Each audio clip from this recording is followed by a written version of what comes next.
Good evening, everybody. Thanks for joining us. This is the Aspen City Council regular meeting for December 5th, 2023. That's a call to order. Could we have a roll call for attendance, please? Councillor Doyle. Here. Councillor Guth. Here. Councillor Howenstein. Here. Councillor Rose. Here. Mayor Tory. Here as well. No scheduled public appearances this evening, which brings us to citizens' comments and petitions. We may have some folks that are here to speak to Burlingame 3. That is an item on our agenda, so if you want to hold comments till we get to that, we will take comments and have a conversation. Citizen comments, petitions, this is an opportunity to address council on items that are not scheduled for a public hearing on our agenda, and we do ask that you limit your comments to about 3 minutes so everybody has a fair and equal opportunity to speak. Are there any members of the public that wish to comment this evening? So are we allowed to make public comment about BG3, but then also wait to have it addressed on the agenda? You could, if you'd like, you can. What I'm kind of saying is that you're going to hear some news about BG3, so I don't know if your comments would be better then or now, but it's up to you. For now.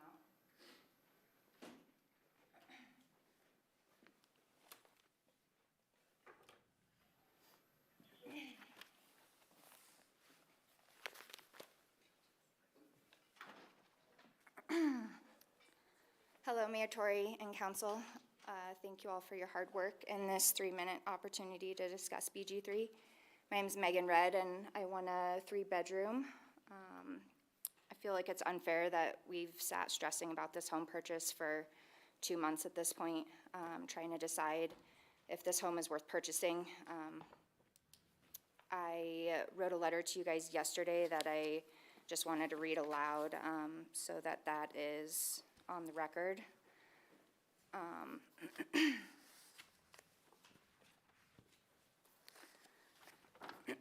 I have spoken on the phone with Sam and Bill. They both asked that I send an email addressing all of you to let you know how we are affected by the delays of BG3. We are one of the lucky ones who are not without a home in this premature market and lottery of these units. We won 113-201. Our inspection report came back less than good with a lot of unfinished and improperly done work. The community-wide electrical problem was discovered, as well as substantial mold in a unit. We desperately want to buy this unit so our family can have more space, but we are nervous that this unit has substantial looming problems. Whatever has led to the rushing to the end of this project needs to be paused and reevaluated to not pass the buck to the next round of locals who are lucky enough to win a lottery. This will be our 3rd APSHA purchase since 2014. My first and second APSHA homes were both brand new construction with defects. My first home was a studio in the Fresnel, where we ended up having to special assess 12 units for $30,000 to redo snow stops and install adequate snow fences so that snow and ice wouldn't slide and kill someone from 3 stories up. Our second APSHA purchase is our current home in BG2, where we have our community has a 8-figure construction defect claim. Excuse me, I misspoke by saying lawsuit in my email to you guys, against the city for a construction defect for the structural integrity of BG2. Personally, our roof almost fell in.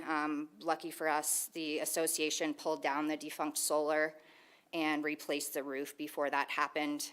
3 other roofs in our community did completely fall in. Don't get me wrong here. I am incredibly thankful to have a housing program that allows me to live 10 minutes from where I've worked for the last 15 years. I'm thankful for an employee housing program that allows me less windshield time and more quality time with my family. And Burlingame is an incredible community. I have countless friends and people that I can rely on there. It's a wonderful community, but that shouldn't come at a cost. We were okay with our isolated less than great inspection report, but now that substantial mold has been discovered and the community-wide electrical problem, it's unacceptable for the city and Shaw to not offer a construction warranty period. What happens when all of us BG3 owners find another community-wide problem in year 1 or 2? Sarah Ott's replied to me saying this is not an ideal position for the buyer. The city as the seller is not a good enough answer. We deserve a 2-year warranty like Colorado law stipulates on brand new construction to protect us from shoddy work that Shaw and City of Aspen as a developer have put out.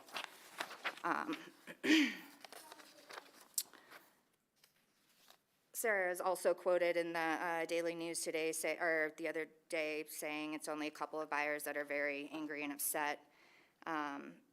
If that's the case, it's because a bunch of first-time employee housing buyers have stars in their eyes and they don't know what they're getting into. The city of Aspen and APSHA have taken a stance as you're lucky to win this unit, take it or leave it. And I think that's a really crappy standpoint for both entities to take as a whole. We need a community development department and a city manager who have hearts and care about the hardworking locals that are keeping this dwindling Aspen community alive. If the city wants to be the developer, they need to be or accept their responsibility as the warranty holder as well. I've emailed Chris Everson and Perry Cleesby's to fully meet our inspection resolution and are waiting their replies. It is also not sufficient to say that they will not meet any exterior inspection objections. Our contract says exterior inspection objections will be assessed in the turnover of the buildings to the association, which anyone that can read knows that means that'll turn over to special assessments on the owners once we close. And HOA fees are already super high at $575. To be assessed more after closing is gonna break everybody's bank. So I beg council to intervene here and make a winning situation for the 75 or 74 owners in flux. We deserve better. I did bring my inspection report if any of you care to look at it. I did bring photos of the mold from the unit if anybody cares to look at it. And then I have, if I could kindly just have a few more moments, I just have a couple pieces from people that really wanted to be here tonight to say something but couldn't. You are at 5 minutes right now. So, Okay. there are other folks here that might want to speak. So if you can do it quickly. Okay, so somebody that has responded to me says, of all the things I see causing me the most concern is the radon. I've had the same response to you as exterior condition related to radon venting. See attached pic. I'm perplexed that something is egregiously against building code could be left up to the homeowners to fight to rectify. You know what? These would be better when we get to this item. When we get to it? Yeah, because we're going to Okay. want it. Yeah. Well, I just wanted to say that my family doesn't want to pass on this lottery winning to the next guy in line. The Aspen Times piece yesterday pointed out that 20% of BG3 lottery winners have walked away from their defective units, passing them on to the next guy. We don't want to pass on it. We want this to work out in our favor, and we just want a good situation for all of the 75 owners. And I'm kind of curious how your 5 city employees feel about BG3 right now. I don't know who those people are, but I'm curious if they feel like any of the rest of us. Thank you. Can I ask Megan a quick question? Sure. Yeah, Megan, thanks for being here. yeah, thank you, Bill. Has staff, other than exterior items, has staff explicitly told you that they're not going to address any of your resolution items? I mean, so out of our inspection objections, about only half of the interior stuff was met or responded to. So the stove was responded to in our list of resolutions, but the refrigerator and the dishwasher were not addressed. So when you say not addressed, did they say Nothing we're was said willing about to them do at this, all. or they just ignored it? They just ignored it. Okay. Yeah. And I know this is a difficult question to answer succinctly, but what do you think the city could have done better in communication efforts to demonstrate to you that they did want to build you a quality home? I mean, communication's been really poor through all of this, from the blanket communications to start to, no to be determined date of closing once it went past our original November 16th was when we were supposed to originally close.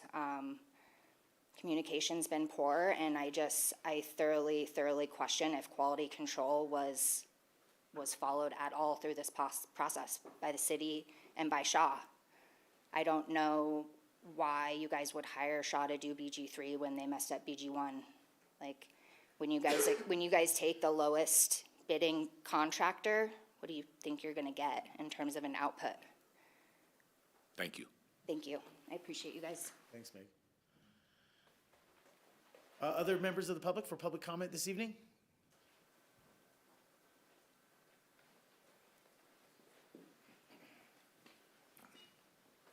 Hi, I just I think it's appropriate to follow up now because I actually came tonight and wrote this letter to you just a couple hours ago to respond to the communication conversations that have been had, as well as some other things that have been said in the paper. My name's Thank you, yeah. My name's Shannon Day, and my husband Jared and our 1-year-old daughter and I are lottery winners of a Burlingame 3 unit. I'd like to start with some facts, then I will ask for your grace to listen to some feelings. I will second that communication, not just the message, has been a 1 out of 10, as one public commenter stated last meeting. Our individual inspection on our unit was done on October 6th. They found electrical issues, a roof not properly crimped, hairline cracks in the walls, a window that doesn't stay open, lights that don't turn on, unfinished siding and caulking, electrical issues, of course, and more. We sent APCHA our objections from our individual inspection report on October 10th. We received no response as to what was or wasn't being resolved or fixed. We followed up on November 11th, no response. Of course, during the midst of all of this is when we received non-personal communication, messages sent in a general form to every winner that things were in flux, there's no CO, electrical problems, no date known of when we could or would close, etc. This part, I know you're already well aware of how it went and the frustrations of people not having any timeline. The message was frustrating. However, we personally also had no individual contact from anyone at APCHA about our individual unit until last Friday. On December 1st, we heard great news from City Communications that they received the CO and we could close in 17 days on December 18th. When APCHA finally communicated with us Saturday on an individual level, it was only to ask when we would close. I once again communicated that we still had not received a response to our inspection report. APCHA then asked us to resend our inspection objections for the third time, almost 2 months after our initial communication. We have waited since October 10th to receive an inspection resolution to hear what or if anything was being fixed in our initial unacceptable inspection report. We are still waiting, even as APCHA is pushing us for a closing date. We cannot make a decision about closing without knowing anything about our unit safety, if unfinished work has been finished, etc. These are the facts about the communication in our situation. Here are my feelings. My husband and I work hard to practice gratitude, love, and give back to our community and see multiple perspectives of a situation. We are having a hard time. To be completely honest and vulnerable, we dispute what to do with our situation often. There's turmoil in our home because of the way this is being handled. So, Sarah, we are one of the couple of buyers that are angry or upset. I also happen to know a lot more than a couple. They are, some of them here. They are our friends and their babies, and hopefully soon to be neighbors. And the city is not being very neighborly. What we hear and see is scary. Figuring out what to do is hard. We are upset. I've shared our personal experience to address the communication topic and give a new perspective. I actually do have hope our inspection will be resolved and we'll have the opportunity to make an informed choice on whether or not to buy this home we need and want so badly for our family. Lastly, however, I'm here mostly because all BG3 winners and buyers deserve a 2-year construction warranty period. I ask for your support in this to put BG3 buyers' minds at ease after this kerfuffle. If the city is ready to sell, they should back themselves up with a warranty. And if we don't ask for this, because they might say no, there's always other people willing to accept it as is. Every future city project is doomed to fail in this same way. Thank you. Thank you. Shan, can I ask you something? We got an email like 20 minutes ago saying some of the objections you had were fixed. Are you aware of that, or? No. No, okay. There's a email from Friday, a communication I could try to pull up that says, not very clearly, that the general electrical things are being fixed and they're currently working on some of this report that doesn't exist. Okay.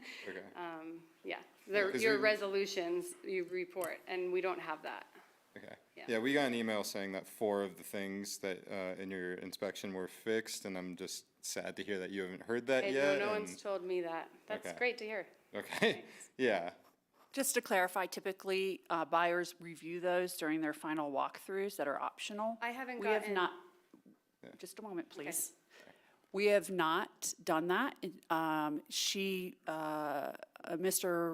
and Miss Wortherday, thank you, because I know it's changed in this process, will receive an invitation closer to their closing date to do their final walkthrough.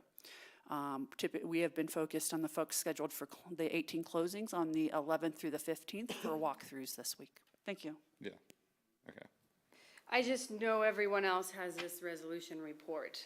yeah. I don't have that. And I would only be able to do a walkthrough if I was told what might have been fixed or wasn't going to be fixed, like everyone else. No, and that's why I asked, because I'm confused as far as what has been done, what hasn't, still Yeah. hearing it all out. But thank you for your Thank you. testimony. Thanks. Thank you. Other members of the public for public comment this evening? Keep a little Burlingame rolling, mine as well. I'm Stephen Denny, Burlingame 3 winner. Here to give an update. I was here last week with my wife. The update is that there is no update. It's been another week. Carolyn definitely heard Ashley at last week's meeting and committed to sharing as much as she could. Last Thursday, we received kind of the most details we've heard throughout the entire process via email from Carolyn. And there was a 2-question survey sent out to some of us or all of us. Still, it feels like we're not getting the whole story, and understandably, with the fear of litigation, like what's happening in Burlingame 2 and Centennial. Elizabeth had her opinion published, and in the end stated that around 16 families have dropped out of their contracts. There's been many more concerns circulating about the risks of going into a contract with no warranties. Some council members said that they would push for 2 years of coverage based on the prior failures of new city/APSHA developments. I wish my family were in a position to fight that fight. We are simply desperate for a roof over our head, and all the while, Sarah insists that we stay focused on the successes of this project, but continually glances over the 16 families that don't win because of the delay, my family that remains unhoused, and at least some others who are struggling in this ongoing limbo. Our frustration with the project that Sarah insists she shares with us continues after 5 o'clock every day, Saturdays, Sundays, morning, noons, and nights. In my profession, we are only as fast as the slowest members of our group, and the city needs to remember how that adage applies here instead of pushing a PR story about the success of this project. We came in last week looking for better communication and a contract conveying timelines for our move-in. We've had some vague timelines shared with us, but the communication is still lacking on specifics, and we still do not have a contract. In one of the weekly correspondences on November 15th, a 1 square foot patch of mold was mentioned and framed as fully addressed and fully resolved. In the last 48 hours, an email chain has circulated amongst BG3 winners indicating there might be a larger mold issue. Communicating in detail all of the issues to all of the buyers would be, from my perspective, good communication. With only vagueness and lack of transparency, people will create conclusions that may or may not be accurate. I urge the city to consider a full and detailed transparency as the first step to healing the pain you've caused to all of the Burlingame 3 lottery winners. Thanks, Steve. Other members of the public for public comment tonight?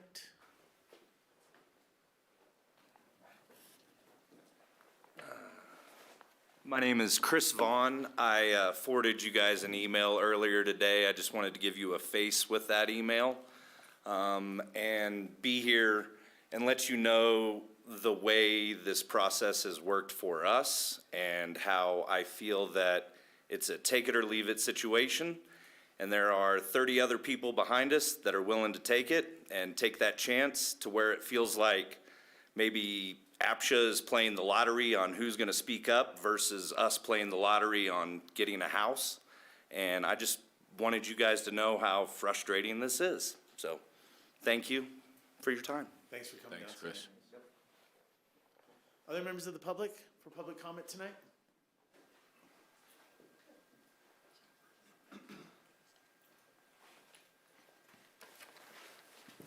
Hello. Well, it's his turn to speak. You don't want to hear that. My name's Kyle Zajac, born and raised local. My dad was a cop in Aspen for 37 years. I have 3 kids. My wife is also a local, works here, and we are one of the winners of the Burlingame 3 units. I didn't have anything prepared tonight. I was inspired by Megan and her emails. Megan's also friends with my wife. And a lot of us are locals, and we all do communicate. Despite the events that have happened with Burlingame, Burlingame 2, and all the things that have happened in the past, I'm not worried about the past, I'm worried about the future. I'm worried about my children and about where we have a nice, safe place to live. Now, if there is not going to be, like he said, if there's not gonna be a fight for the locals, then who is gonna fight for us? You know, we want you guys to fight for us because we are the backbone of this town. We are the people that run the town, and we cannot live here. APSHA and employee housing is the only way that we can support our family and stay warm. We have been in APSHA now for 2 years in the Malt Ranch housing. We have outgrown this space, and we are grateful for APSHA. But the last thing I want to do is get into a unit that is falling apart. Now, granted, yes, we can get in after inspection. We can get in and they can say, oh, everything's fine, right? But I have worked with probably a half dozen different things that had to do with Shaw and Shaw construction, and it never happens right away. The things that go wrong don't happen within a couple months. They don't happen within a couple, 6 months. They happen years after the construction's done, and we the locals have to take on that responsibility, financially, everything. I don't want to fight, I don't want to, but for my children and for all the other locals who are here, I feel that it's my right to at least sit up here and say my piece, because I don't want other families and I don't want my families to suffer when we're just trying to make it day to day. And that's what APSHA helps us do. Yes, it helps us have cheaper rent, helps us buy something instead of renting, but if it's going to be nonstop problems and nonstop things going wrong, like Burlingame 1 and Burlingame 2, which I know dozens of people who have lived in those units, then it's not safe for anybody to be going into them. So I beg you guys to just take into consideration your families and where you're living. If you have a nice, warm, steady place to live that is not falling apart, that you want that for other people. You want that for us. And you want that for all the other 70-some people who are trying to get into these units. So thank you for your time. Thanks, Kyle. Public comment? Any other members of the public that wish to comment this evening? Looking online as well.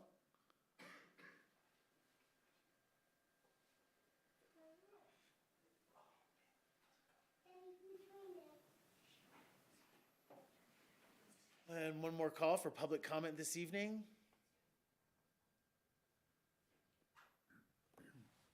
All right, I'll go ahead and bring it back to council table. As always, I'd like to remind everybody that we encourage and invite public comment at our regular meetings. So thank you for all of you who've showed up today and sharing your experiences with us. That's how we can make best decisions to help you out. So thank you for being here. I know it's not always that easy. That'll bring us down to council members' comments this evening. I'll remind you that we do have Burlingame Ranch Phase 3 update as an action item, so we'll get to that in just a moment. Council comments tonight? Happy to start. Right ahead. Thanks. 2 quick inquiries on items that we discussed and expressed, I believe, majority support for exploring further and learning more about. I have not heard anything on those for quite some time. One of them is on virtual and hybrid committee meetings, HPC, P&Z, et cetera. Still very interested in finding out how we might be able to implement that. And the other, which I know is on our to-be-scheduled item, but to-be-scheduled list, but I would like to address sooner rather than later, is the downtowner expansion conversation. So I guess the second one is waiting for us to schedule, or you to schedule it, Tori, with Sarah. The first, do you know where that one stands? No. I think in our last update, though, we heard that we were not having the resources to implement that at this time, but Sarah can let you know where that conversation sits. Could you give us an update on where the effort to hybridize and virtualize the committee meetings stands? I'm just waiting for him to acknowledge. Yeah. Sure, this has been assigned to a staff resource who is examining it for you. We have tentatively discussed a work session in late January to early February on the matter. Also recently, there's been some additional legal hurdles that just need to be taken into consideration that we're working on understanding. It's actually leading to communities to remove their hybrid and virtual options. And so we want to fully understand to bring that to you for your consideration moving forward. But yes, a staff resource has been assigned to evaluate whether that's what our intentions to report back to you is what does it take? We're not going to give a recommendation of whether to do it or not. We certainly know there's some chairs that refuse to have virtual or hybrid components. We have others that want them. So typically that has been a chair discretion, and so it's not just this item, but a number of items about how your boards and commissions operate that I believe need direction from the council. Thank you. And Bill's second inquiry was around the downtowner expansion. I think the last update we had on that is while the work is going on for the mobility study, the parking as well as transit, that we were going to have that discussion in coordination with that. Is that correct? Yes, that was our intention. I'm sorry, I don't have the long-range calendar in front of me, but if I have a few moments, I can look up our planning calendar for when we get to city manager comments. Thanks. Thanks, Bill. Other council comments? Sam? Yeah. In addition to the downtowner bill, I think Rove is coming to town at some point, which should be a huge help, hopefully, for this community. My one comment tonight is a preempt for a formal request next week. We do Sister Cities flags, we do World Cup, we do Gay Ski Week. I had a request from a constituent asking for flags and banners for Disabled Veterans Week, which lands at the end of March. So I just wanted to bring that up to council for consideration of doing something in their honor from the city point of view, if we can. And once again, not formal request tonight, but maybe a formal request next week on that. Just wanted to get ahead of it since that's end of March. Sir, what's the process for that? It's an administrative sign code, I think. No, it is not part of the sign code. The city council adopted a banner and flag program a long time ago, like decades ago. So I apologize, I don't remember the date tonight here. However, I'll let Jim explain to you the mechanics of it because he's been involved in addressing free speech issues associated with it and how that's managed. I mean, operationally, there's a request that's came in, the schedule's looked at, and you're slotted or not, because we can't regulate the content of a sign, and a flag is considered a sign when you look back to the Supreme Court's rulings. So, Jim, can you please discuss how you handle that? Well, there is a process for handling it. The code, as you know, does, or the regulations do live in the sign code section of ComDev. And I don't know if Ben's more familiar with the specific process, but we do have to, we take ownership of the flags and banners and becomes a position of the city. Is done pursuant to a request for an event that has a community interest and that's traditionally been for flags. Sister cities, as you know, World Cup, and Gay Ski Week, as you've mentioned, all of those. Somebody wishes a new proposal, they simply need to go to ComDev and submit the request. It is Oh, the engineering department handles banner requests across Highway 82 and on light poles because it's a right-of-way management issue. There's regulations that live within portions of the land code, but it is not administered by them. That's when I send them to do And, now. yeah, the website provides a pretty thorough explanation about criteria and procedures for all banner replacements. So I think that that is certainly something that the council can refer to for this conversation in the future. Yeah, thank you for that. I'll have this organization apply for this, reaching out to ComDev and engineering, so thank you. Yeah, there is a process. I may not be that familiar with the process exactly, but there is a process, and there's aspects of the process that are very, very important for us to manage in an appropriate way, including taking ownership of all the banners and flags. Copy, thank you. Other council comments tonight? Ward? Yeah, I'm frustrated with BG3 delivery as well. I don't think that, I think the intent of everybody that's been involved in this from the beginning is to deliver the highest quality product as soon as possible at the most affordable price. And we have run into challenges that I don't think any of us anticipated, and it's been frustrating for me and obviously for everybody that's won the lottery, and I regret it, and I wish it hadn't happened. I wish that everybody could move in tomorrow. At this point, we have to do the best we can and take ownership of it, because I feel it is the city's responsibility to deliver. On a lighter note, there were a number of community events last week. The Shining Mountain Film Festival was wonderful, had some good films, some fancy dancer Indians that were there, and films and meeting people that were actually subjects of the films. There was at the Wheeler Paradise Paradox, which draws attention to the mental health of our community.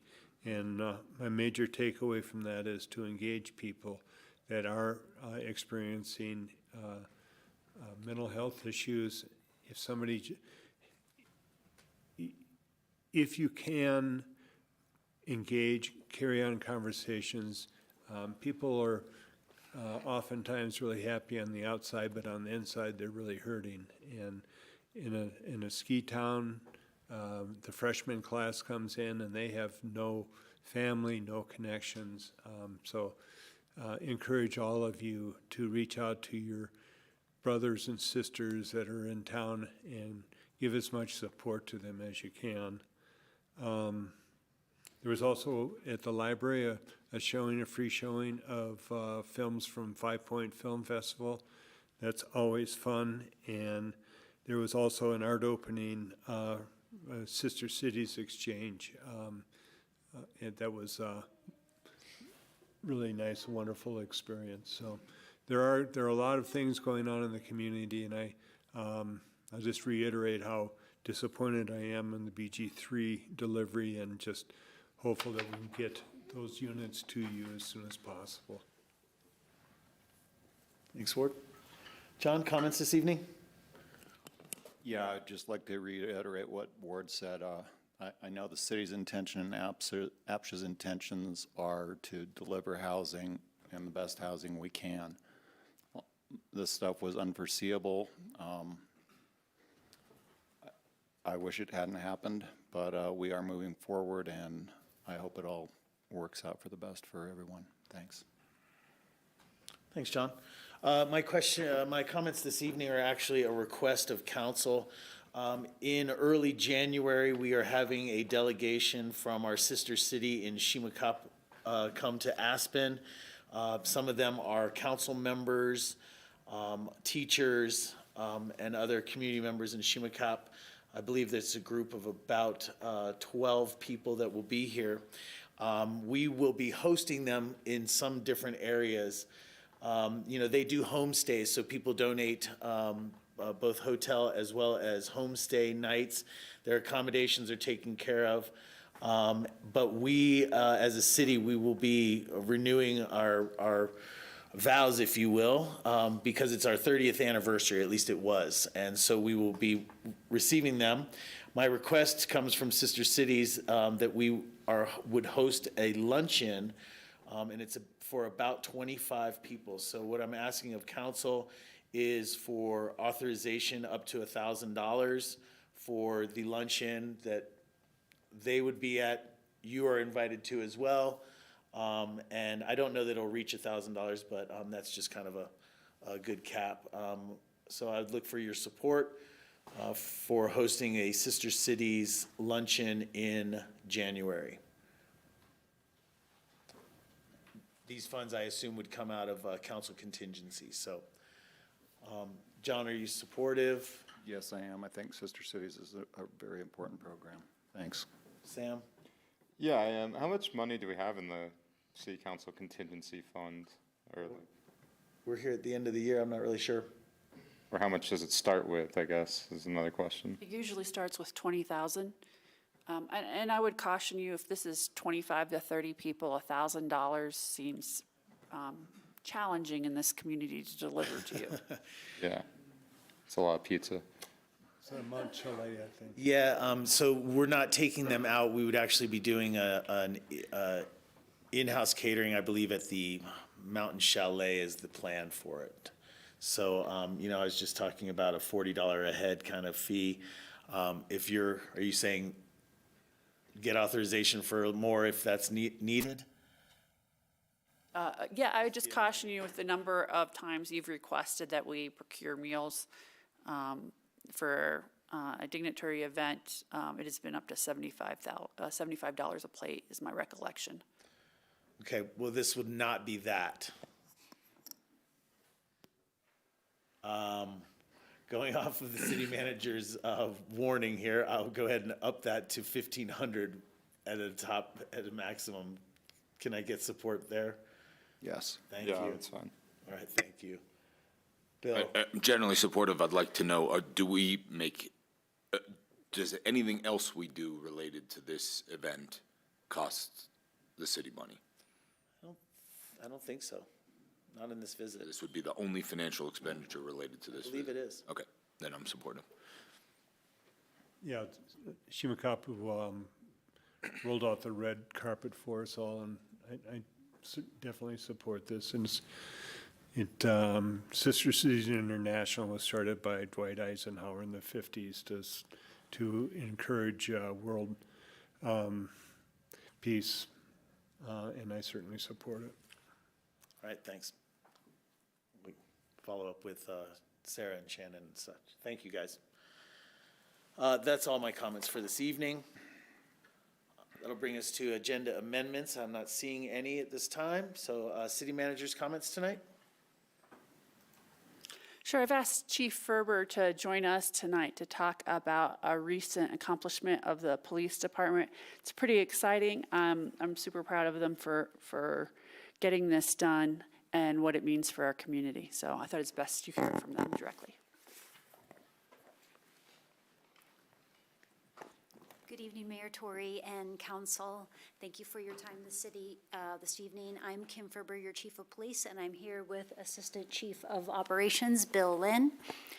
I'm really pleased tonight to announce that the Aspen Police Department is one of 370 police departments in the nation that has been accepted to become an active bystander for law enforcement ABLE project agency.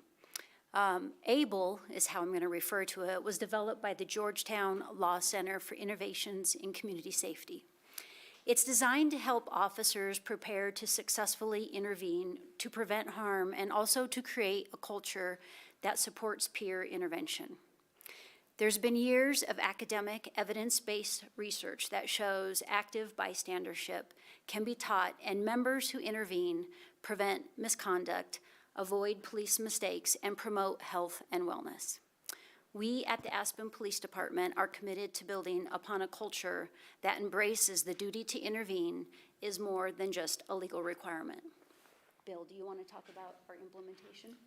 Thanks, Chief. Good evening.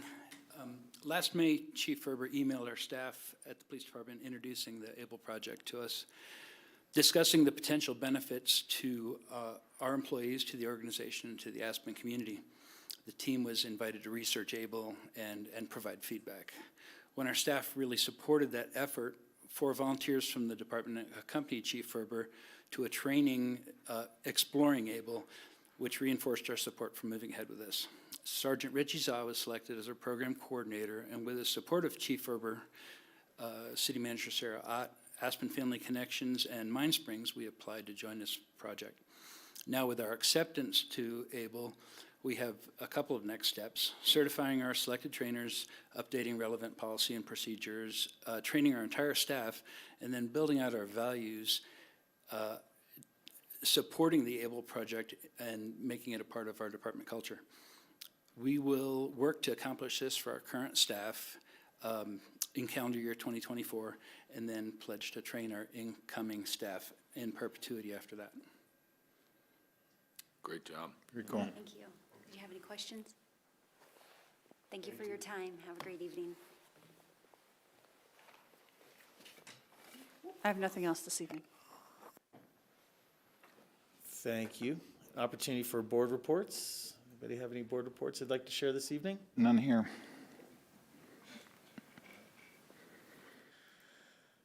No items on consent calendar, no notice of call-ups this evening. We have first reading of ordinances. This is ordinance number 23, series of 2023, Land Use Code Amendment Application Process.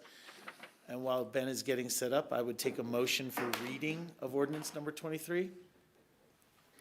I move we read ordinance 23, series 2023. I'll second. Motion and a second. Any further discussion? Could we have a roll call vote for reading of ordinance 23? Counselor Doyle? Yes. Counselor Guth?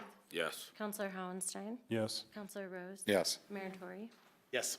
Ordinance 23, series of 2023, an ordinance of the City Council of the City of Aspen, Colorado, amending the Land Use Code Section 26.470.090.c, single-family and duplex residential demolition and redevelopment, and other related code sections as necessary within the Land Use Code. Mr. Mayor and Council, for the record, Ben Anderson with Community Development. I don't have any slides for you this evening, but wanted to talk briefly about the relatively limited scope of this proposed ordinance. This is directly related to the conversation that we've had recently in a policy resolution discussion with you related to the demolition allotment application process. The ordinance is limited to the proposal of a lottery process that would replace the current first come, first serve. We talked fairly extensively about that during the policy resolution discussion. It's a fairly simple process that's proposed. On the first business day of January, a 30-day application window would open. Applications could be submitted at any time during that 30-day period, so essentially the beginning of January to the beginning of February. During that time, all complete and compliant applications would be issued a number within this lottery process. ComDev would administer, city clerk and city attorney would witness. It would be an event open to the public. And the intention is, following this lottery, that issued allotments would be granted before the end of February, which includes both a formal notice of approval and the development order.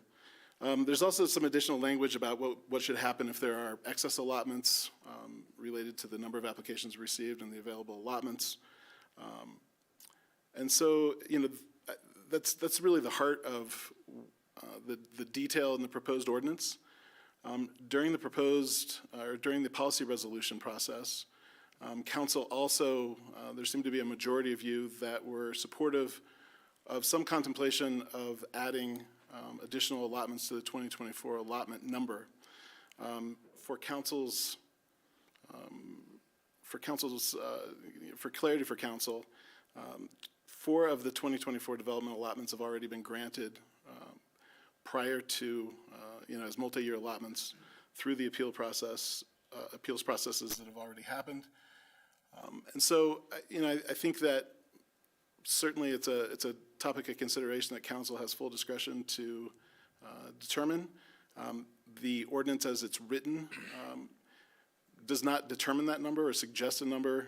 The range of council comments on the topic as we were discussing it during policy resolution was fairly wide, and so I wanted to give council space to continue that conversation about the number. So there is a section in the proposed ordinance that identifies a location should you want to extend the number of allotments that are available in 2024, but the ordinance currently does not propose a specific number.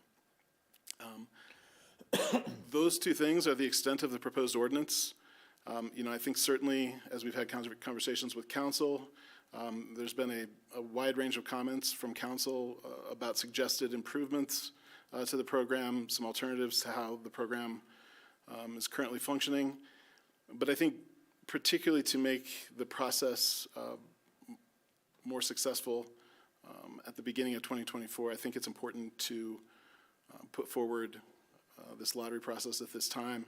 And as we discussed at the policy resolution discussion, I think it's very appropriate to have a further conversation with council early in 2024 about the future of the program and other things that you might like to see from the program. So with that, I'd be happy to answer any questions. And certainly, we'll be happy to talk about this further and give a more robust presentation during second reading in the public hearing that's scheduled for December 12th. So just a reminder, that is in 1 week, guys. This is a quick turnaround because of our schedule. So if you have questions or comments for second reading, I'm going to start with Ward and then Bill. Yeah,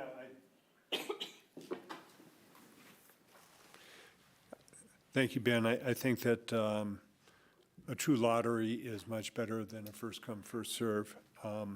And I certainly look forward to doing a deep dive on this in the first quarter, hopefully have something by second quarter that also includes the possibility of adding more allotments. I would like to see, as we go into this, that there'd be a weighted process where there would be, these are just some thoughts, I've shared this with council, but perhaps more balls in the lottery for how long you've been in town. You've been a permanent resident of 10 years and add an additional ball to the lottery, maybe every 5 or 10 years, whatever seems appropriate. And if your home was built, say, 10 years or 10 years ago, you get a ball, or 15 years, some arbitrary number that we decide, and then as it gets older, that there are more lottery options so that we're giving some weight to older buildings. Possibility of changing the 35-year residency to a lower number.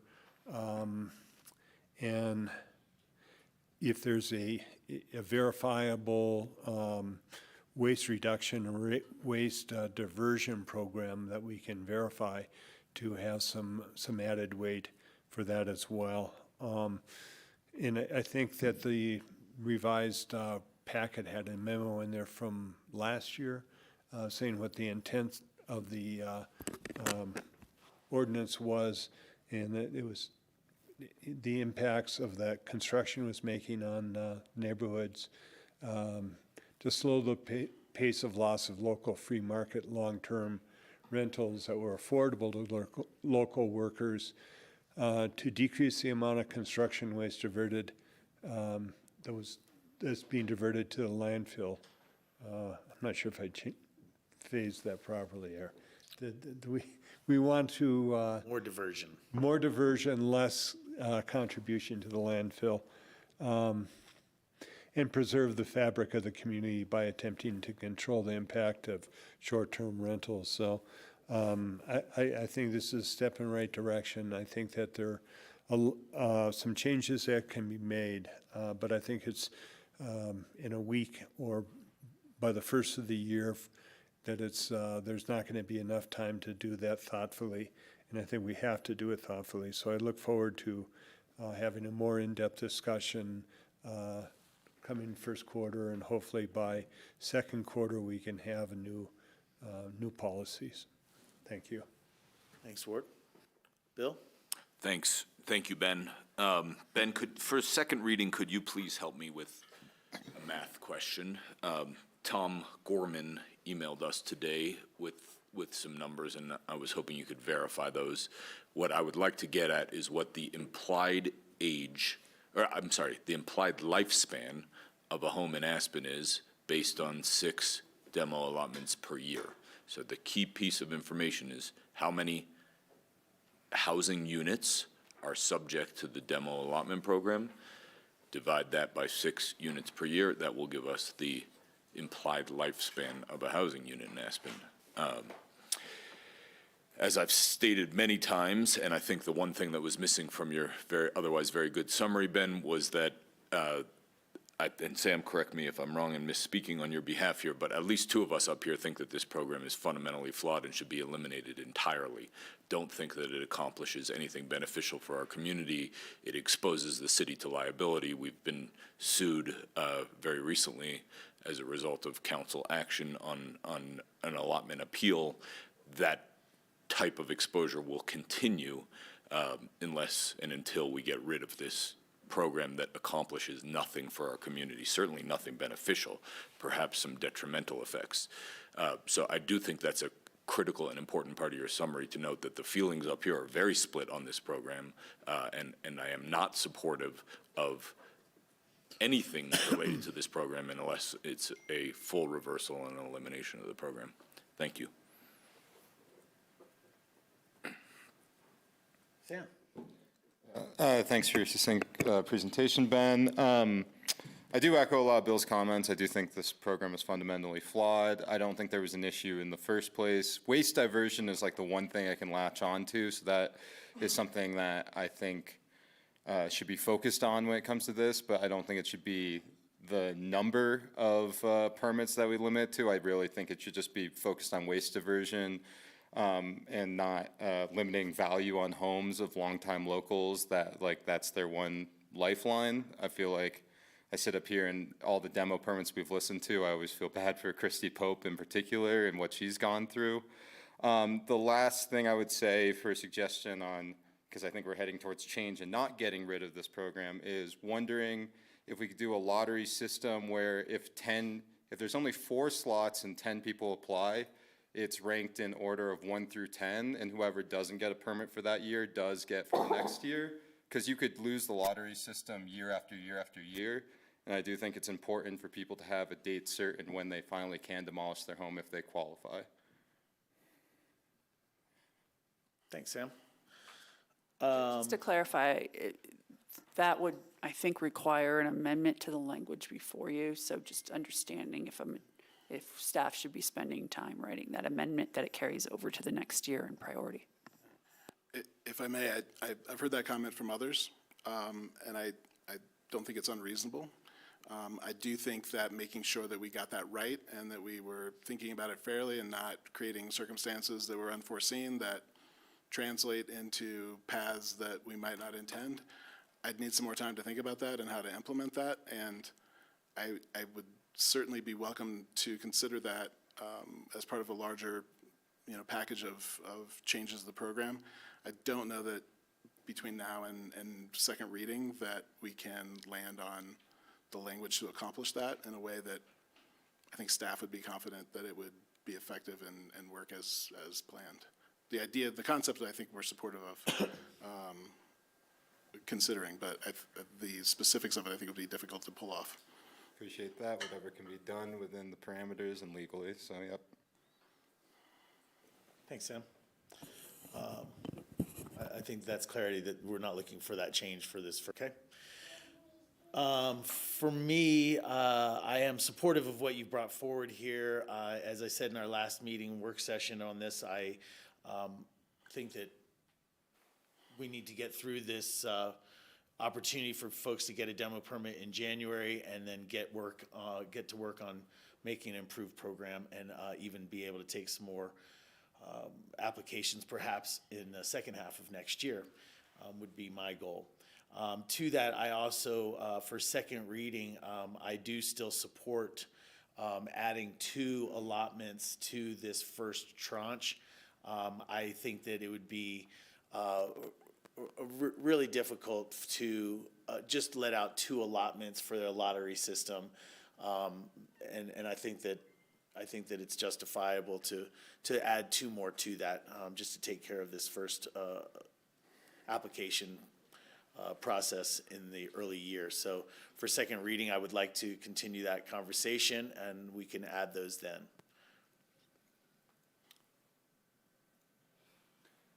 So do you want a motion to amend adding 2 more units, or want to wait till second reading on that? I was thinking just waiting till second reading. You could do either. It's set up with this X and Y to allow you to make the determination, either start it now with an amendment and defining what X is, which then defines what Y is. You could wait until second reading to do that. For second reading? Yeah. I move we adopt Resolution 23, Series 2023 on first reading.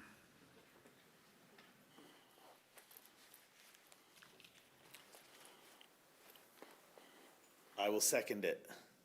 There's a motion and a second. Is there further discussion? Could we have a roll call vote for ordinance number 23 on first reading, please? Counselor Doyle? Yes. Counselor Guth? No. Counselor Hohenstein? Yes. Counselor Rose? No. Mayor Tory? Yes. Thank you, Ben. Thank you. See you next week. Yeah, see you in a week. No public hearings scheduled this evening. It brings us down to our action items on our agenda, and this one is Burlingame Ranch Phase 3 Unit Sales Update.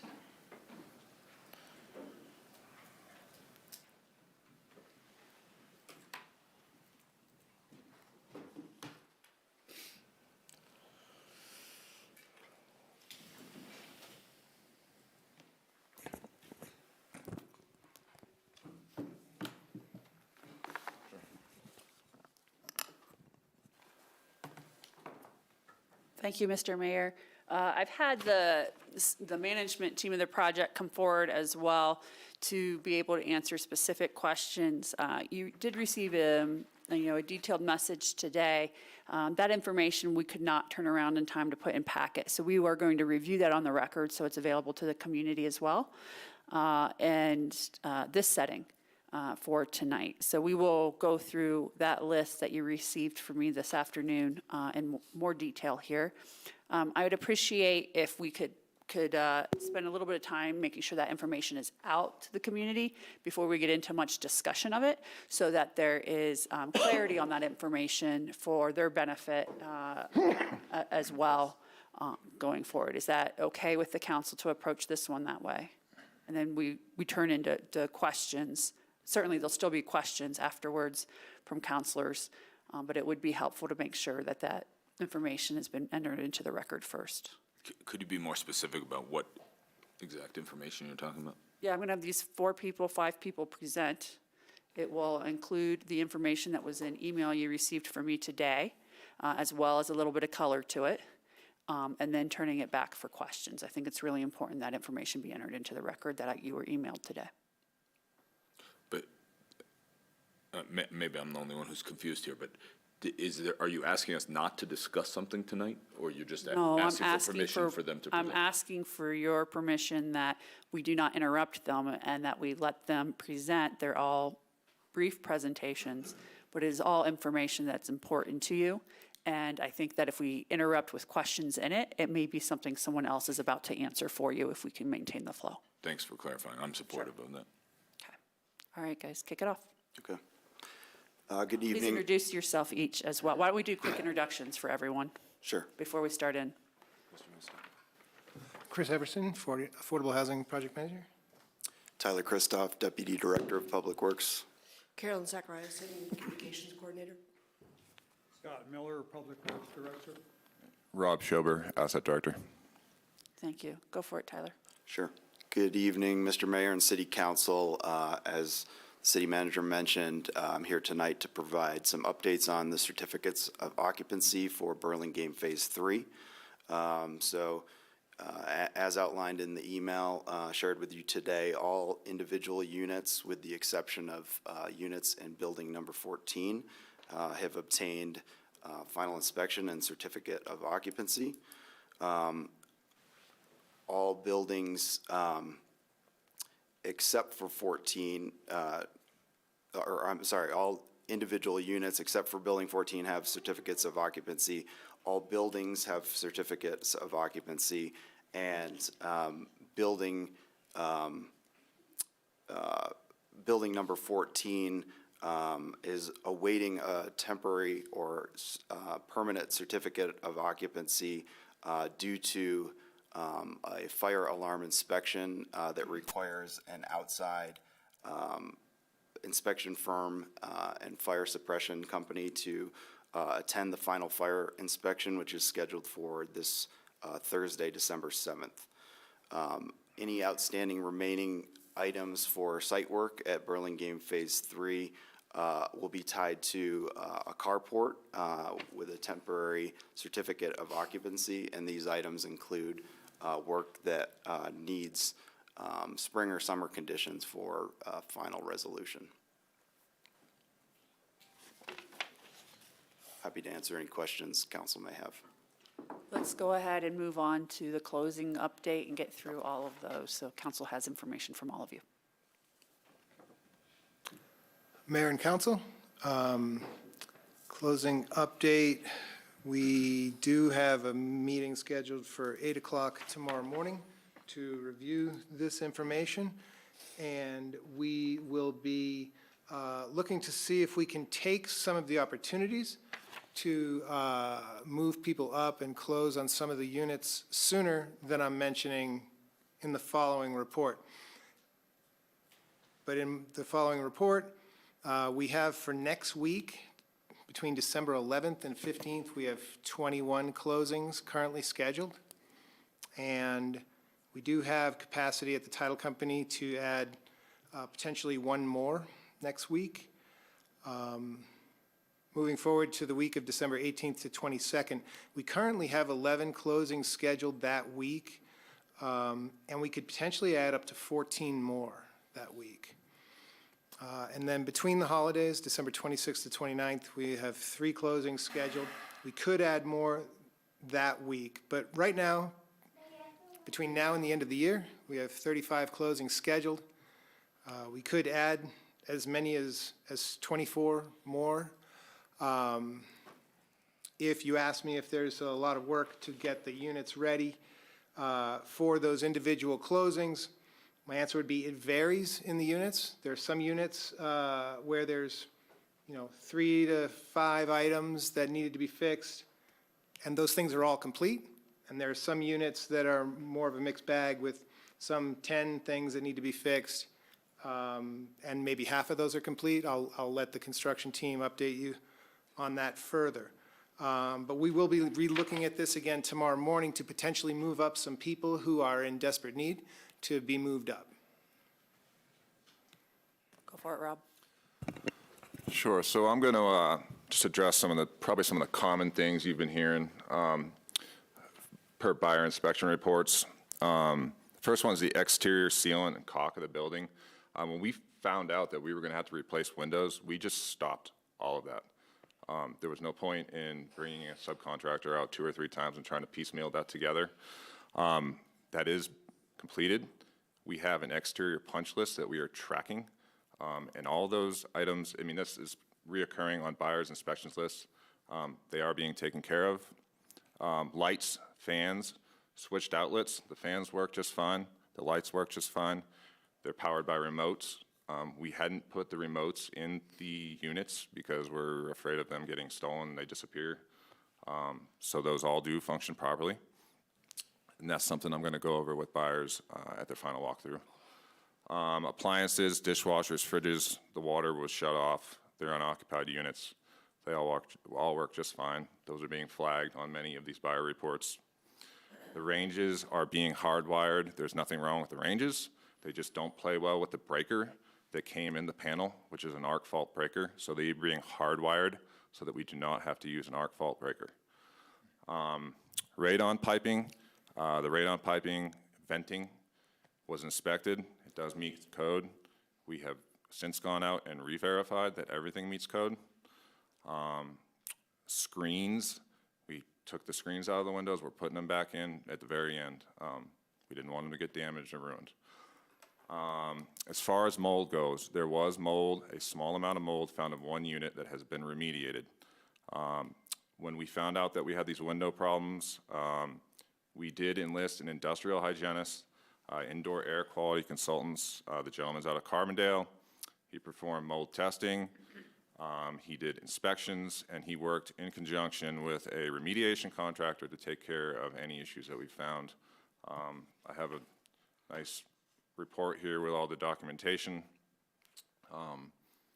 We do not have mold problems all over BG3. Thank you. Let's hit warranty, and Jim's going to help out with this as well.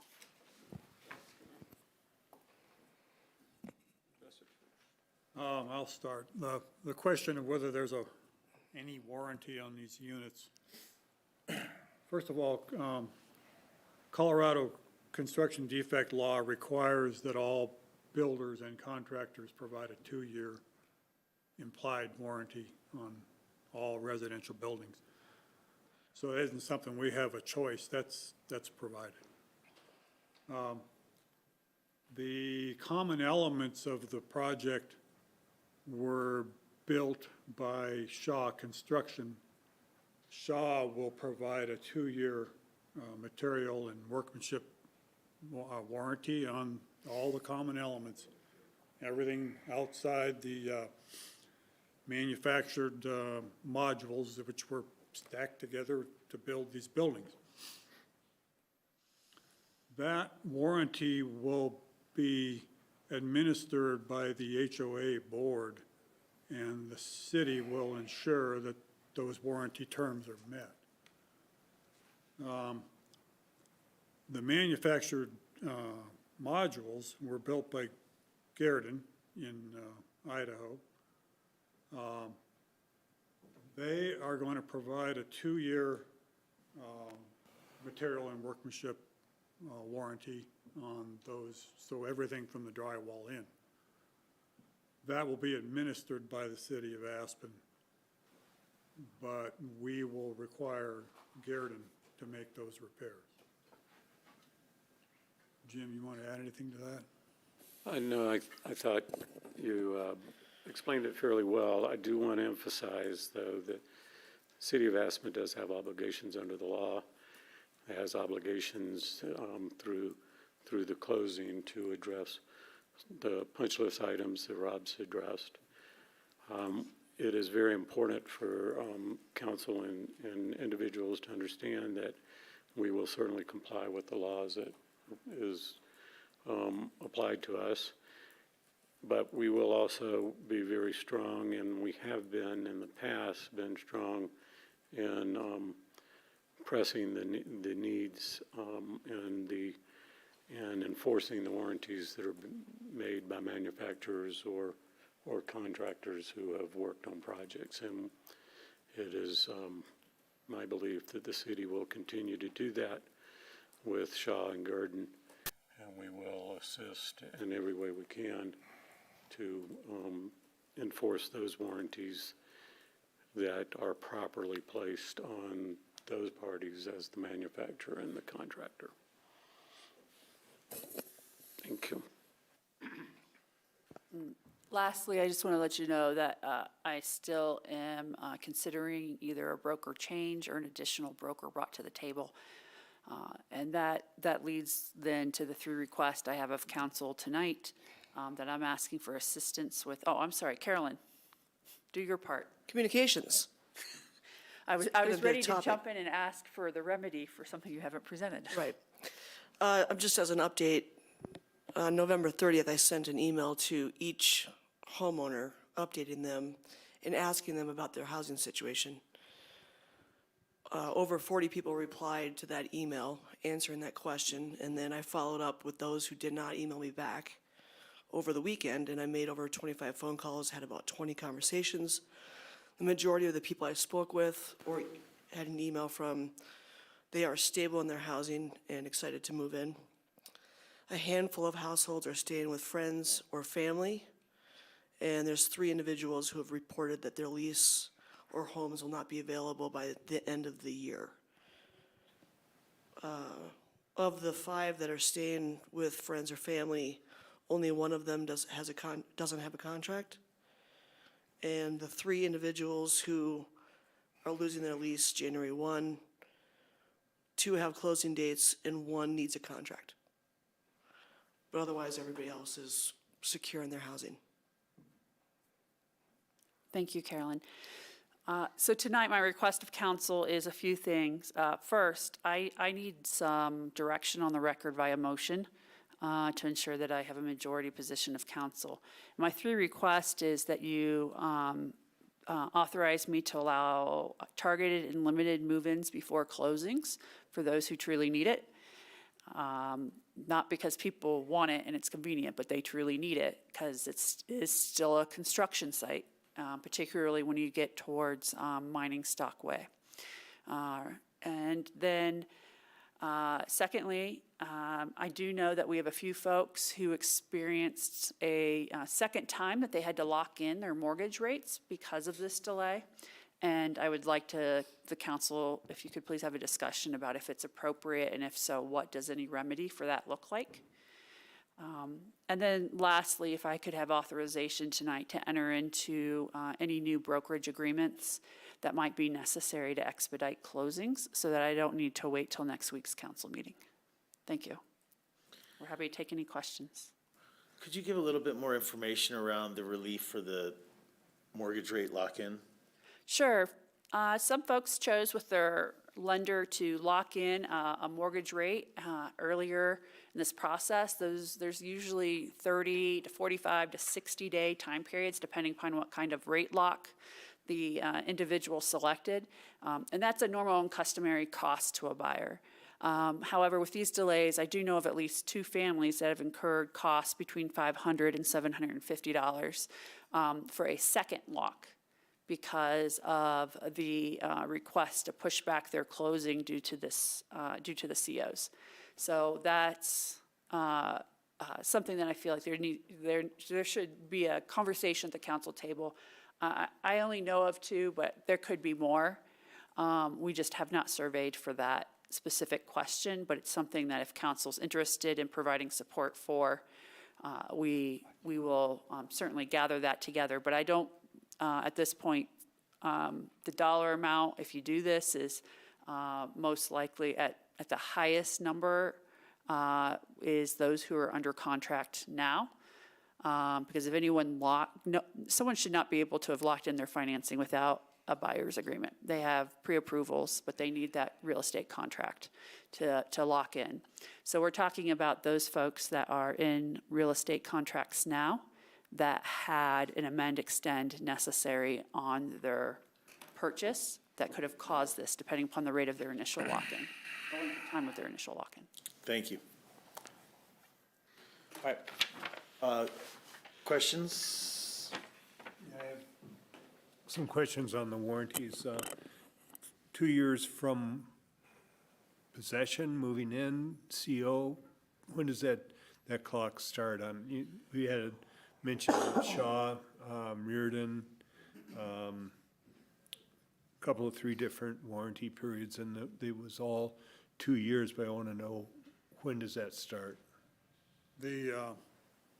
My understanding is that the 2-year Shaw warranty on the common elements will start when we have an HOA board and we walk the units with Shaw, and then that will start the warranty period.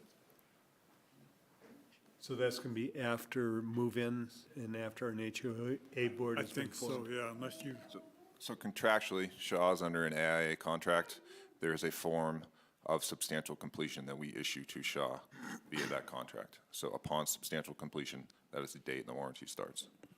Yeah, that's the case for Garden 2 as a substantial completion you know, issue, and what we've asserted or asserting with Garden is that that took place upon, or would take place upon issuance of COs. But it's the same, it's a substantial completion issue. And I'm not sure what you just say about is substantial completion designated to Shaw? Is, Yes. I mean, when? I'd have to check. I don't know, a few weeks ago. Okay. So it's within the recent time frame. we notified Garden that substantial completion, because of all the delays and everything, started yesterday. Yeah, the issuance of the COs. And the city, the warranties the city's responsible for, when does that start date? So there's not a separate city warranty. Both the common elements are covered under Shaw's, and the units are covered under Guerin's. However, we're going to remain a partner with our owners in helping facilitate assistance in those claims if they are not getting responses from the warranty holders. There are warranties of habitability that would go from closing that are in effect, or could be in effect. We would still try to force those. We do believe the responsibility of Gurdon and Shaw for those warranty issues, so we would always attempt to go back to Gurdon and Shaw for that contribution. So I want all the lottery winners and people that are going to be moving into BG3 be aware that there are these warranties, 2-year warranties. Yeah, and I think the confusion comes from the real estate purchase agreement that has an as-is, because the warranties is in a contract that the buyer's not a party to. So, right, the buyers aren't a party to the contract with Guerin or with Shaw. And so that, that's a lesson learned, as I found out here, that we weren't communicating this other piece that should have been in the lottery information from the beginning. And then just one more thing on warranties. A number of people have mentioned appliances, that the warranties on appliances have already been exceeded. Could somebody address that? Yeah, so the appliances, I think most of them have maybe a 1-year warranty, maybe. Those appliances were purchased 2.5 years ago. So there is no warranty through the manufacturer of the appliance. I think we would just take that on a case-by-case basis. I think probably something will fail, and we will just take care of it. I mean, there's 77 units. From my experience, something out there will probably fail in the next year or two, and we can address that on a case-by-case basis. And so the city will make whole on that? Sure. Okay. Right, and those are things we will add to our discussions with Guerin because of the construction delays due to the manufacturing defect on the windows. Sam? So I want to ask questions responding to emails. So Megan sent this email asking for a 2-year warranty and all their inspection objections to be met. The 2-year warranty that I imagine she speaks of, it sounds like it does exist, just to be clear. Yes. Yes. Inspections objections to be met. It's Tyler had mentioned final inspection. Megan had mentioned that some of the elements had been fixed in certain inspections of some of the buyers that we've heard. Are we fixing all of them, or are we ignoring some of the inspection objections from our buyers? So we are not fixing every item that the building, the home inspectors are finding. We're taking that on a case-by-case basis. If it's life safety, if it's something that is materially going to impact that person moving into the home, if it's electrical, no questions, we're fixing it. If it's a nick on the door, like purely aesthetic things, we're taking that on a case-by-case basis. These units came from Gearden almost 2 years ago, and we've had people in them fixing windows in and out. I mean, has not been an ideal situation. I can't sugarcoat that, but we're doing our best to address everything that we can within reason, for sure. And those items are documented in an agreement that is signed by both the buyer and the city. I've already asked staff, we've been here tonight, to follow up on that document for the Day family. I'm concerned that there is either a communication issue about what the agreed upon resolutions were that didn't result in the proper contract amendment. So we're gonna check that specific issue out. But we have these conversations, and some of these requests are reasonable, and some of these requests are beyond what would be reasonable for the project and standards. I can give you an example. The cove heaters in those units have been operating for 2 years now. Many of those are getting flagged. The paint is becoming discolored where the heat comes out of the units. They're all going to do that over time.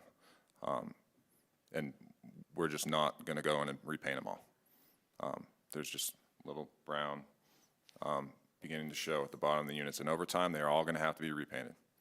That's just a perfect, that's just one example of something that is being flagged in these inspection reports that it's just the way it's going to be.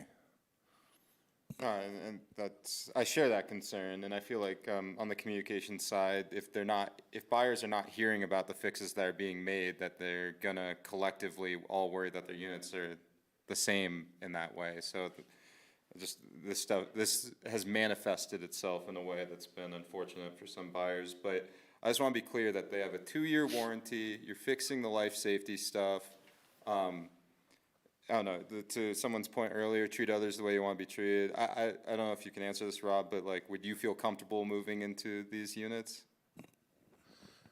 They're beautiful new units. Yeah, for sure. Well, I appreciate you saying that. I also was wondering, I know there's a lawsuit going on, but I was just wondering, Burlingame 2 lawsuit, what did we learn from that, and what have we applied from that lesson to Burlingame 3? If you want to talk about Burlingame 2, we really need to have that conversation in executive session, because that is an ongoing litigation. And there might have been a lot of lessons, but right now it is still ongoing litigation. I would recommend that you not discuss that here. Okay, I'll move on. Another thing in the email that Megan had sent was, and once again, this speaks to the manifestation of itself, is that one mold spot. She had said that they would like Shaw or say the Aspen disclose which buildings had water intrusion from the initial window malfunctions years ago. Is that a multitude of buildings, or is it really just limited to that one spot? And no, there was water intrusion in a multitude of buildings. Okay. Can that be disclosed so that the buyers of those units can look into it and make sure that there's just nothing wrong as far as mold and beyond this point? I mean, I'm not trying to hide anything. I don't think you are. If anything, I know you're not trying to hide anything, but they're asking for transparency, and I'd like to give them that, especially since we're not trying to hide anything. So I have a report from this indoor air quality consultants here. It's kind of disjointed. It's not necessarily easy to read. That's why I haven't sent it out. We can for sure share that if that's going to alleviate some people's concerns. Yeah, I mean, I think I sit up here and the idea is to alleviate the concerns. I think we've done a good job now as far as speed goes. We have the certificates of occupancy for most buildings. Now we're down to quality. So now I want to look at the buyers and say, you have a 2-year warranty. We're doing all the life safety inspection sort of stuff. If there are other things beyond that you'd like to bring up, please continue to talk to us. But I want this conversation for them to feel like, okay, we're actually getting somewhere, and we're getting the transparency that they need, and to know that the manifestations and the fears that they feel can be alleviated so they can buy these units stress-free. So just to be clear, when you read this report, there's conclusion here. There's mold everywhere. There's mold outside. There's mold in everybody's homes. They will never give a final all clear of mold. The exact language in this report says, it is in my professional opinion that the remediation efforts to the property were, in the final analysis, adequate in both scope and practice and have resulted in an indoor environment equivalent to that of a naturally occurring outdoor ecosystem. They will never give a all clear of mold. So if I send this report to everybody, it's not going to say there's no mold in your unit. Well, I think that can be prefaced in a certain way to make sure it's known. We could do a mold test right here, and it would show that there's mold in this room. Well, clearly there's a threshold Yeah. where mold becomes an issue, and I think that just needs to be explained well, that it doesn't meet the threshold that should be scary, but is actually okay. And mold becomes a problem when there's water intrusion and the right conditions for mold to grow. We've had an industrial hygienist look at where repairs were made, and he's actually tested for mold as well. No, I appreciate that. And to summarize, I just want the buyers to feel like you guys won your lotteries, the city of Aspen has your back. We're not looking to be like eat dirt and you can go to the next one. And I just want to be clear about that. And I feel like we are having that productive conversation. It feels good tonight.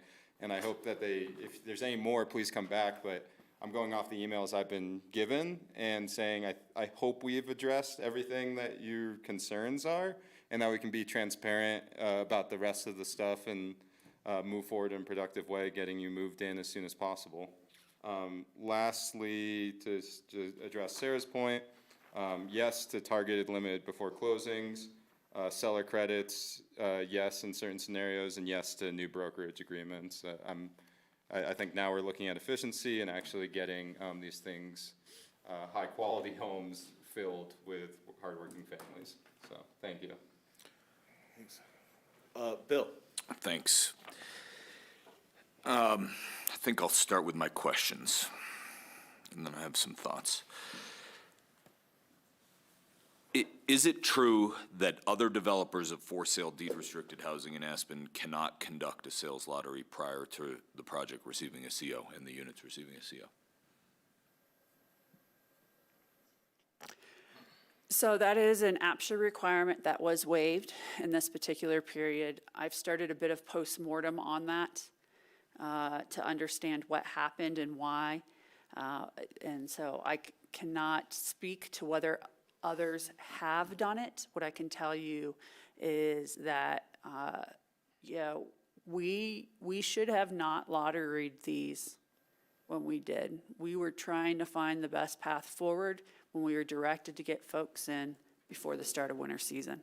And we should not have sacrificed this in order to accommodate that request. And that's on the administration, and I accept that. Thanks. Why is the warranty language that you've explained tonight not included in the purchase and sale agreements with the buyers? Why do you expressly disclaim a warranty when there is clearly a warranty?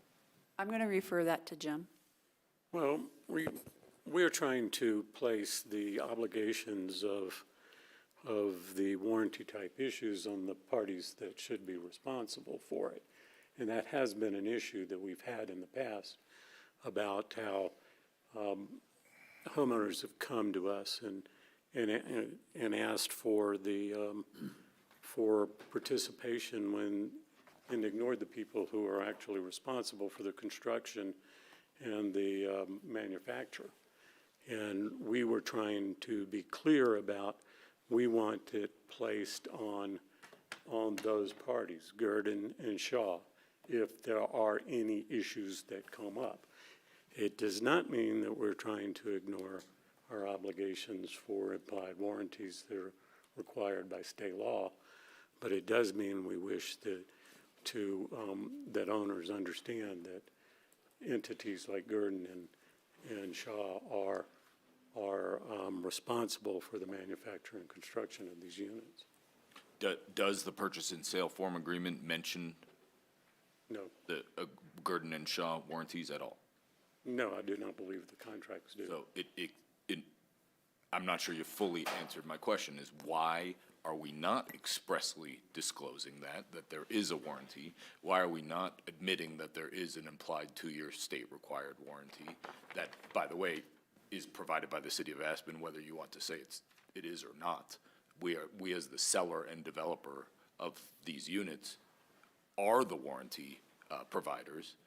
We can guide people that someone else has agreed to take on that responsibility, but ultimately, if the HOA or the individual unit holders or some group of individual unit holders was to sue us, the buck stops with us. Is that correct?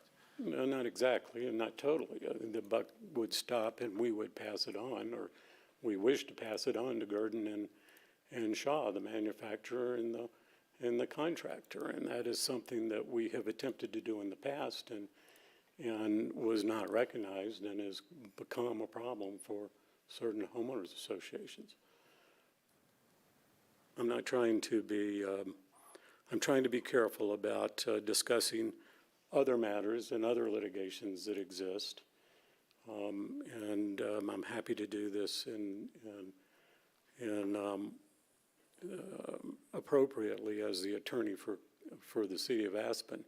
But it is our obligation, the city attorney's office obligation, to protect the city as a whole, and we wish people who buy properties to understand how this works and how this moves forward in a fair and fair way for them and the city as a whole, and that the people who are responsible take responsibility for their action, including the manufacturer and the contractor. Yeah, I understand the intent, Jim. I guess where I struggle is I'm a developer of residential property, and every new property I've ever built, we've clearly explained in the purchase and sale agreement what the warranty is and what the procedure is going to be. And to be frank, very often we've assigned the warranty claims directly to the builder, to the general contractor. So I'm just confused as why we wouldn't put that in the purchase and sale agreement. Well, my understanding of the agreement, and I think the way that it's been handled and will be handled, is that warranties will be provided to the purchasers at closing. We haven't tried to hide what their rights will be going forward. And we will provide, and Scott said, there's warranties that will be provided at closing.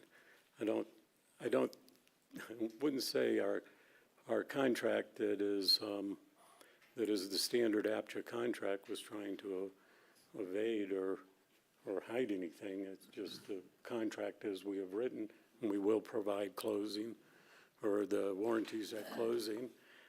And I want to emphasize that a lot of these issues that we're really talking about here are the punch list items that the city will and has always committed to completing, and that is set forth in the contract. Yeah, I can certainly appreciate punch list items. I mean, many of the things that have been brought to our attention, to me, in my my line of experience, are not scary items. They're items that happen during construction and ordinary things that can be taken care of. There's clearly a communication gap here if there's this many distressed people. Maybe I should have started with some of these thoughts, but I am supportive of workforce housing. I am supportive, and I'm excited that locals, some of whom are in this room, are going to be getting a new home that works for them. They should be excited too, and they're not.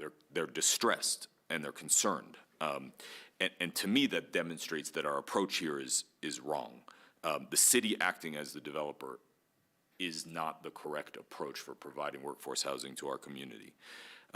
John, and please don't take this as an insult, John, I just want to use this as an example. You mentioned during your comments earlier that these issues were unforeseeable. And I think that that's a position that many people associated with the city have taken before. And I disagree. I mean, we talked earlier tonight about pending litigation with Burlingame too. This is foreseeable, and this is what happens when a municipality tries to develop housing. It's not a core competency of this municipality or any other municipality. the people that are in this room today that have been responsible for this project are good people who care. They're all sitting here in front of me. I know, I have gotten to know them all individually, and I know they care, and I know they're skilled, and I know they have good experience. And even with that, when you put it in a municipal context, we are terrible at development, and we should not be in the driver's seat here. We need private partners to do this work with. Private developers have to contend with the risk of construction defect claims and the laws that are associated with construction defects in Colorado, and they cannot claim immunity as the city is trying to do in the Burlingame 2 lawsuit. To me, that's a shameful position to take as the city, and not something that we as a community would ever tolerate or allow a private developer to do. So to all of you on this team that are sitting here in front of me, I'm not insulting you personally. Please don't be defensive by this. I do appreciate all of you. I know you all care. I know you're all skilled and experienced, but we are not good at this. And we have to realize that somehow in this process, whether it's from a communication standpoint, from a construction execution standpoint, from a development oversight standpoint, we are failing. These people should be so excited that they are getting an affordable place to live in our community, and they are not. They're scared and they're distressed. That's not what should be happening here. It's the exact opposite of what should be happening here. So I guess I'd ask all of you to reflect, and we don't need to do this tonight, but I do think we need to do it, is I ask you all to reflect, why are there so many distressed buyers in this process? And where are we failing? And where have we failed? And whether we use that which I'm hopeful this doesn't happen, but if we use this, if we do end up developing further property independently, how do we prevent these issues from happening again? And if we partner with someone, how do we help them prevent these issues from happening again? Obviously, I prefer the latter approach. So please ask yourselves that question, and please let's have a discussion together on why are there so many distressed buyers? Why have we failed? What have we done wrong? Because we have failed. There should not be so many distressed people in this room and in this community. They should be so excited. And then in regard to Sarah's questions, certainly, I believe I'm the one who suggested it, so I certainly authorize and think that targeted and limited move-ins, pre-closings with pre-closing occupancy agreements are a good idea. I have pause about relief for mortgage rate lock-in fees. I'd need to know how much they are, what the circumstances are, make sure that they are related to the group that was under contract, like Sarah mentioned. I'm not opposed to it at first glance, but I do need more information, specifics on that. I cannot give a blank check on that. And certainly supportive of additional brokerage agreements. It's clear that APSHA does not have the capacity to effectively administer brokerage duties for this many units simultaneously. Thanks. May I clarify, Mr. Mayor? Sure. On the mortgage lock rates, there's potentially up to 38 buyers. Those fees are typically between $500 and $750. And are all the how many, 30 what? There's 38 contracts. We are under contract for more than 38, but there are 38 that may have been in this position.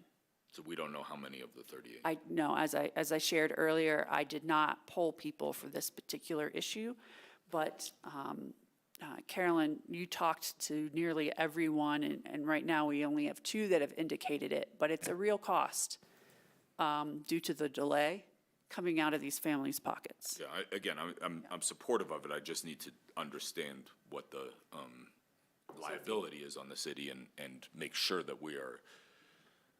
At most, you're at $38,000. And I think it's less than that. Okay, again, I'd like some more information before authorizing it, but I'm not opposed to it. Thanks. Thank you. Board, do you have comments, questions? Yeah, I totally agree with Bill that the city should not be a developer going forward. I do support moving in before, move-ins before closings. I think that it's, that we should be on the hook. I want to see what the numbers are for mortgage holds. But again, agree with Bill that we have to see what that is. I think we're responsible for that. That's my feeling on it. And to answer all three of yours, another broker, yes. And we're going to revisit that with a motion, so I'll come back to it. John? Yeah, I just want to say I support all three of Sarah's requests. I think the sooner we can get people into their units, the better, especially this time of year. And if we can repay costs that were incurred due to construction defects, I think that's what we need to do. Thanks, John. My question, we seem to have two categories of folks. We have people that are in process with APSHA and contracts, and then we have folks that are dealing with the physical issues, walkthroughs, punch lists, and the like. Do they have contacts for those two? I'm assuming APSHA is one, but do they have a contact to check in on either their unit or their individual concerns? So how it is set up, again, just to reiterate, is that with the exception of the one I'm asking for research on for the day, Worth family,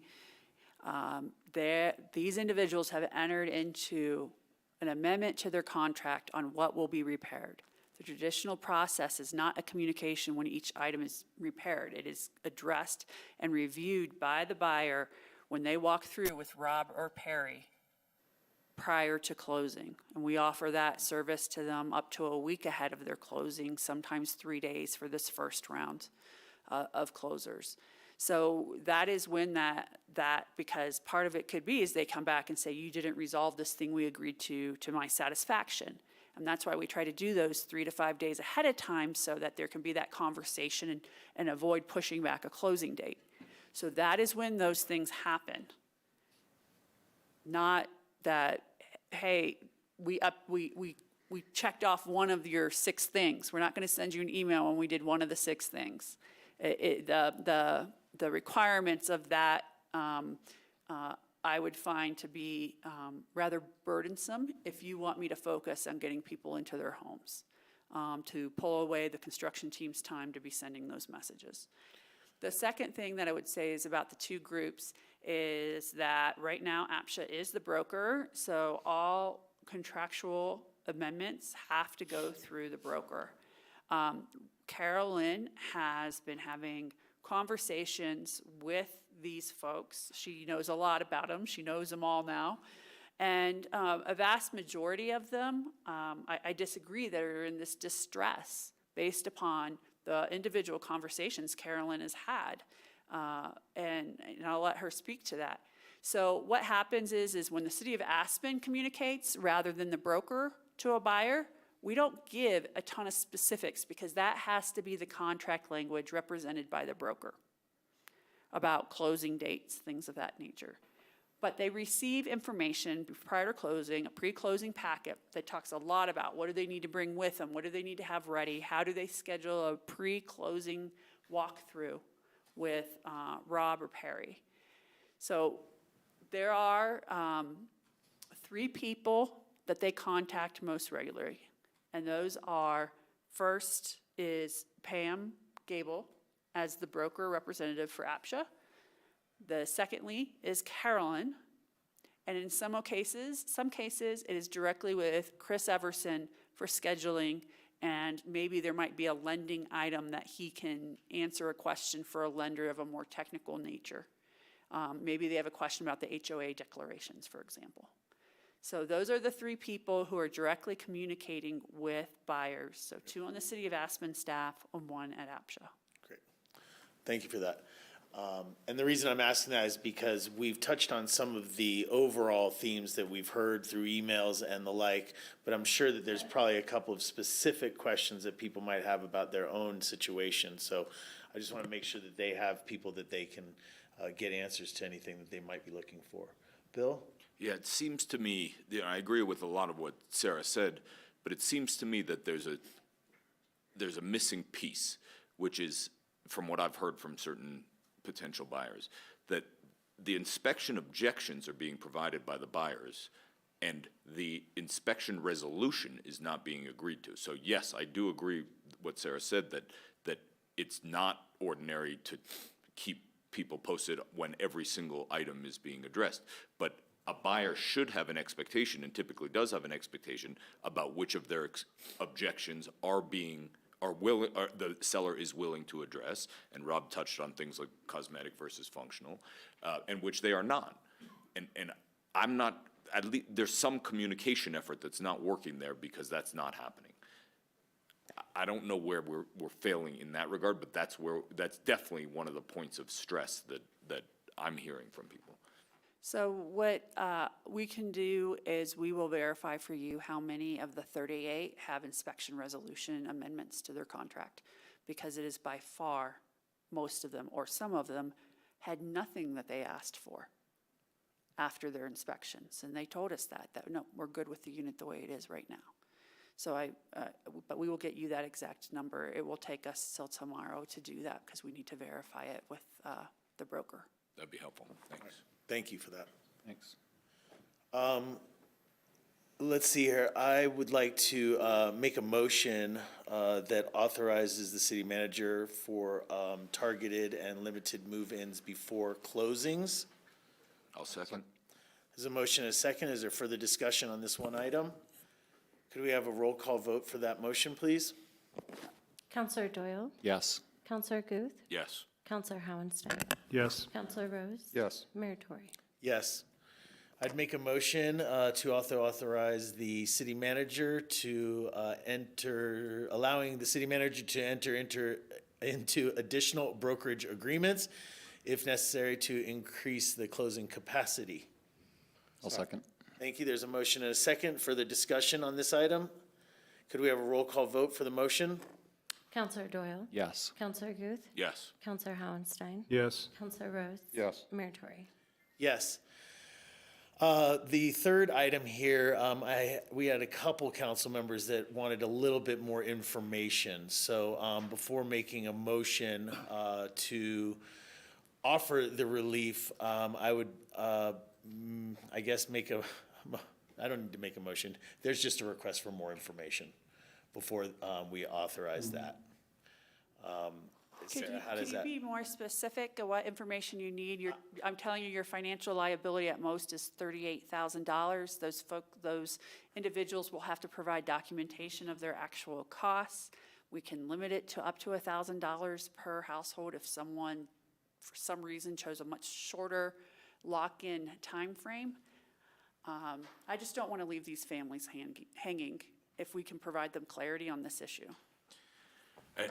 I'm happy to explain the information request more specifically. I also am willing to acknowledge that this may not be resolved if we don't approve Sarah to do this tonight. It may not be resolved prior to the closings of some of these units. I'm okay with that if we can give the community some assurance that it is something we're supportive of. We are just not ready to authorize $38,000 without some additional information.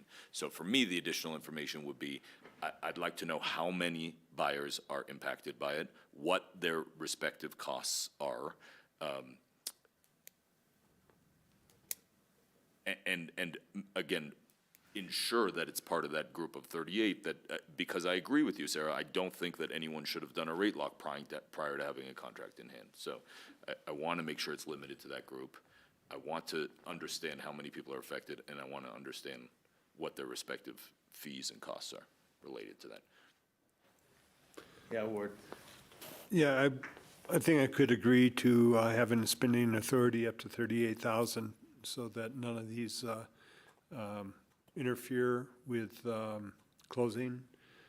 And but I do want to have a detailed on where that spending has been, and if there's more, we'll look at it. But you've indicated that there's probably a maximum 38K, so I would support a spending authority of 38, maximum of 38,000. John? I would support moving this forward now to get these people situated. Sam? Agreed. Okay. I would make a motion then to provide direction to the city manager to continue to look at the relief for second mortgage rate lock-in fees with a $38,000 limit at this time. I'm sorry, was that 30 or 38 you just stated? 38. Okay, thank you. Seconded. There's a motion and a second for providing, letting the city manager exercise the opportunity to provide relief for second mortgage rate lock-in fees as she has described here. We have a motion and a second. Could we have a roll call vote for the motion, please? Counselor Doyle? Yes. Counselor Guth? Again, I am supportive of this. I just want to be responsible about it. So at this point, I have to vote no, but that does not mean I'm not supportive of the intent and the effort. Understood. Counselor Hohenstein? Yes. Counselor Rose? Yes. Mayor Tory? Yes. Okay. Council, is there any other direction you wish to provide me this evening on this project? Yeah, I would like to. Just to clarify, the council. Understood, and I will look for support on this, but I'd like to understand what the options are for, will the Denny's be in their unit prior to December 15th, which they've expressed is their outside date of housing certainty, and if not, what are we doing for them? So again, you authorized a remedy this evening, and we will be working to accommodate that date. I have dates from 3 other families in this situation, 3 other buyers in this situation as well. And that is a conversation that we're hopeful we would have received the direction tonight, and we have a meeting set at 8 o'clock tomorrow morning to work through those. So I'm not gonna provide a commitment for you here. I can again certainly update you at your next regular meeting. If you want updates specifically on the Denny unit, I just would want that direction from council. I'd like it on all 4 of those units, and thanks for clarifying that it's more than just them. I do want to make sure everyone's secure in their housing. And just to be perfectly clear, Sarah, what you're saying is that those 4 units we are going to attempt to do pre-closing occupancy agreements for. We are hopeful that we are able to. None of them are in Building 14, which is very helpful. Matter of fact, there's only 1 contract in Building 14, and its closing is in a few weeks. So we, are doing that. But I need to be realistic with the council is that this is still going to be active construction around these units with these pre-closing move-ins. So it's not going to be quiet. It is not going to have a neighborhood feel yet. There will be plenty of workers still on the site. So just for clarity about expectations, we are not going to slow down on any of the punch list items to help support other buyers moving in. And there will be inconveniences for anyone who has a pre-closing move-in occupancy. Thanks. And specific to that, which is fine, I'm okay with, I understand. But is all of the construction activity that is still ongoing related to punch list items or work that was not able to be completed until the window replacements were done?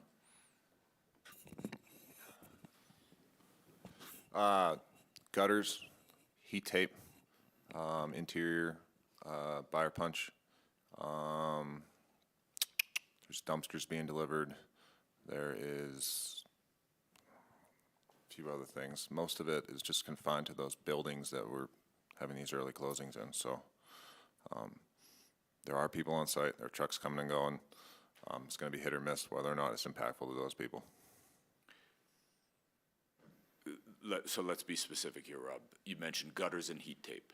This project is a year delayed in construction, mostly due to the necessary window replacements.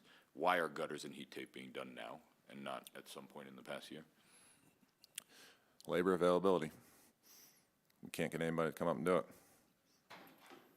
Yeah, I appreciate the answer, Rob, but that's just further evidence to me that the city should not be developing these units because there's lots of houses and other projects in this community that are getting gutters and heat tape a lot sooner. So it's, again, please don't take this personally. Please don't be defensive. I'm not accusing you of anything wrong. It's just, this should have happened a long time ago. We're a year delayed. The fact that we're still doing that kind of work, to me, is inexcusable. Okay. So for clarity, though, what is the schedule? Because you're down to just a couple buildings, and it goes back to those buildings at the end of the project, those 14 and 15 buildings.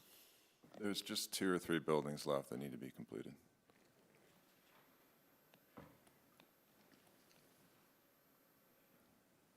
All right. All right. To those of you that are in the audience, thank you for coming down tonight. You know, as you can hear, it is all of our intention to get you into your homes. We're excited for you. I'm sorry that this has been a difficult process, but hopefully it's worth it in the end. I hope what you've heard tonight is good news for you. I hope that a lot of your concerns have been addressed. I'm sure that not every single point has been touched on, and so please, you have a couple of contact people, but also include the city council on any of your emails so that we are aware of what you're going through and what you're trying to get to information-wise. If you have any outstanding questions from tonight still, Carolyn is right here. Before you leave, give her your specifics, okay? And hopefully the next time we see you will be at a housewarming party. Thank you again for coming down tonight.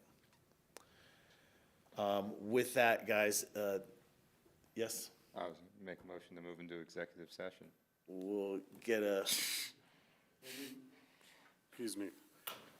Mayor and staff, or Mayor and council, staff is requesting pursuant to CRS Section 24-6-4024B, conference with attorney for a local public body for purposes of receiving legal advice on specifically questions 4E, determining positions relative to matters that may be subject to negotiations, developing strategy for negotiation and instructing negotiations or negotiators, and 4F, personnel, that council go into executive session tonight to discuss 2 specific items. One is ongoing litigation, Centennial Owners Association versus City of Aspen, and the other is the city manager review.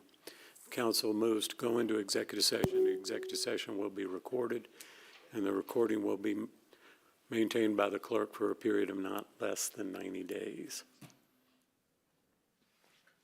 I'll make a motion to go into executive session. Second. Thanks. We have a motion and a second. Further discussion?